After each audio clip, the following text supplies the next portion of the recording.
Polis Subang Jaya membuka siasatan terhadap dakwaan seorang pemain bola sepak dari Indonesia yang menuduh anggota polis meminta wang ketika pemeriksaan dijalankan baru-baru ini.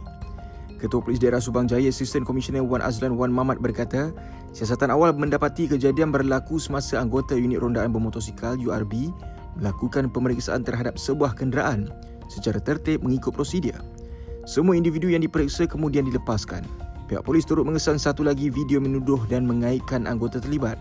Kes disiasat di bawah Seksyen 504 Kanun Keseksaan serta Seksyen 233 Akta Komunikasi dan Multimedia 1998. Terdahulu, video pemain bola sepak Indonesia itu tular di media sosial selepas dia mendakwa anggota polis meminta wang ketika menahannya kerana memandu melawan arus. Tahukah anda berapa kali jantung kita berdenyut dalam sehari? Hampir 100,000 kali. Dan masa tidur, kadar denyutan jantung adalah rendah. Jantung kita berfungsi seperti enjin. Ia sampaikan darah beroksigen ke seluruh badan berterusan dan mengeluarkan karbon dioksida. Bila darah tak berapa lancar ke jantung, akan menyebabkan pelbagai masalah kesihatan seperti darah tinggi, penyakit berkaitan dengan jantung dan lagi. Tesli Dungeon membantu melancarkan pengaliran darah. Ia mengurangkan bebanan jantung. Tesli, teman kesihatan anda.